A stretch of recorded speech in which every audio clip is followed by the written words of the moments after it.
Donc ani gouvernement ɲɛmɔgɔ bɔra ka ɲɔgɔn ye n'o ye docteur Boubou Cissé an ka masala bolila point 4 kan an ko an ka laɲini fɔlɔ o ye cogoya jumɛn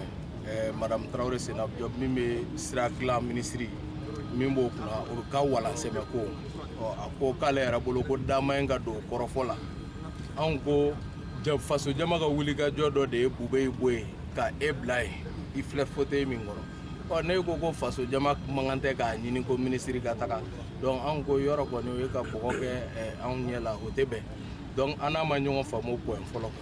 point filanan nana kɛ mun ye anw ko munna an sinsinna kan mɔgɔ min ye layidu di k'i kumakan di jamanadenw ma a n'an sigira an y'a fɔ a ye a taara assemblée la a y'a fɔ députéw ye a y'a fɔ Jabaranin ka communiqué officiel kɛ du gouvernement k'a fɔ ko baara bɛ daminɛ o baara daminɛbaliya ye mɔgɔ caman de nin taɲa donc anw bolo layidu timɛbaliya jamana ɲɛmɔgɔ fɛ a kɔlɔlɔ ka bon a bɛ se ka na hali ni danayabaliya ye mara bɛ boli minnu kan ani mara kalifalen don minnu na donc ko fitinin d'anw bolo nka an y'a jate ko premier ministre bɛ ka a ko ta ni lɛsɛ ye donc kana point filanan na par rapport min bɛ boli ko sira min bɛ Mali la balo don o don premier ministre yɛrɛ de y'o fɔ an ye sisan ko diɲɛ don o don ko douane kun ko sira in dɔrɔn bɛ 2 milliards 500 millions k'a b'o de ladon donc a y'o de fɔ anw bolo sira min b'o ladon n'i y'o ta k'o lajɛ kalo kelen yɛrɛ i dɔgɔyalen miliyari 60 ko sira in dilanni k'a bɛ bɛn miliyari 78 ma yɔrɔ n'i ma o ta ba la c'est comme anw bolo i ka hami tɛ jamanadenw ka lafiya ye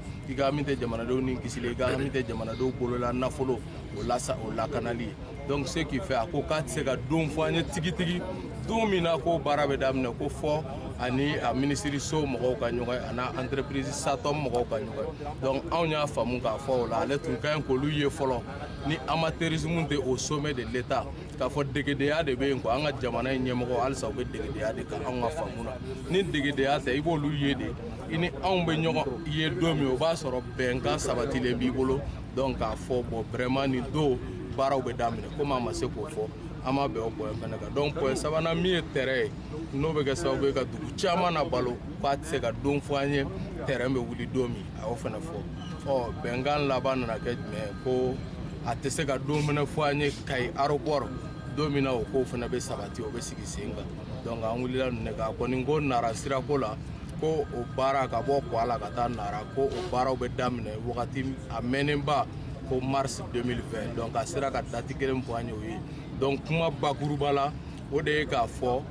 lakana ministre n'u b'a wele ten Salif général Salif donc k'i ka cɛdenw labɛn parce que anw ka barikadi minnu bɛ yen sira tigɛlen min b'anw bolo a da sɔgɔlen don sira in tɛna dayɛlɛ parce que pour que sira ka dayɛlɛ fɔ baara ka daminɛ an y'o kumakan min fɔ an b'o kumakan kelen kɔ donc an y'a ye o ŋaniya tɛ premier ministre la wa a tɛ ka t'o sira fɛ donc sisan an bɛna taa kɛnɛ kan k'an labɛn k'an sigi k'u makɔnɔ donc wulikajɔ min bɛ yen u bɛ baara bɛ daminɛ don min donc an bɛna o wulikajɔ de bila sen. Et je pense que mɔgɔ o mɔgɔ i bɛ fan o fan k'a fɔ ko sirakokɛla de b'i kan ou degun yɛrɛ b'i kan c'est le moment k'a revendiquer parce qu'on ne peut pas comprendre que nous sommes dans un pays diɲɛ don o don an b'a mɛn ko miliyari de bɛ ka détourner diɲɛ don o don an bɛ ka mɛn ko miliyari bɛ ka détourner mais personne n'est sanctionné par rapport à cela donc k'a fɔ mɔgɔw ɲɛna k'a fɔ gouvernement ɲɛna minnu bɛ ka wari détourner n'o kɔlɔlɔ bɛ ka taa se anw ka sira tiɲɛni ma n'o kɔlɔlɔ bɛ ka taa se wolofɛn yɛrɛ la an population kan tuguni n'olu ma inquiété an minnu bɛ ka wuli k'an ka hakɛ ɲini je pense que anw man kan tɛ ka inquiété nin ko kɔnɔna la bɛɛ k'i ka hakɛ ɲini f'a dan. Kayi an kɔni b'o layidu d'aw ma yan ko premier ministre ka Kayi taga sira fɛ o ma bɔ an b'o layidu di bɛɛ ma mɔgɔw ka sigi n'o ye tarata don araba don k'a ka ɲi ka taa Kayi sira fɛ ko Kayi taga ma bɔ o layidu kɔni o b'aw bolo o ye kelen et puis filanan min ye k'a fɔ ko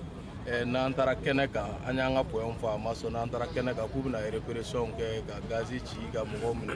an kɔni bolo mɔgɔ tɛ se k'i kunkolo bila kolon kɔnɔ ka tila k'i bɛ sira kolonkala ɲɛ donc n'u nana u b'an sɔrɔ yen nka kuma ye kelen n'u bɛ minɛli kɛ u k'a daminɛ fɔlɔ ka kasobon caman jɔ parce que kasobon ninnu bɛna fa donc anw bolo o de don soit i ka wuli i ka kɛlɛ kɛ i ka sa n'i danbe walima i k'i sigi don dɔ remorque ka taa bin i kan i sigilen donc anw b'o de kɔnɔ on est obligé de percer quoi faso jama ka laɲini ye min ye donc an bɛ taa fɔ ka se o dan na.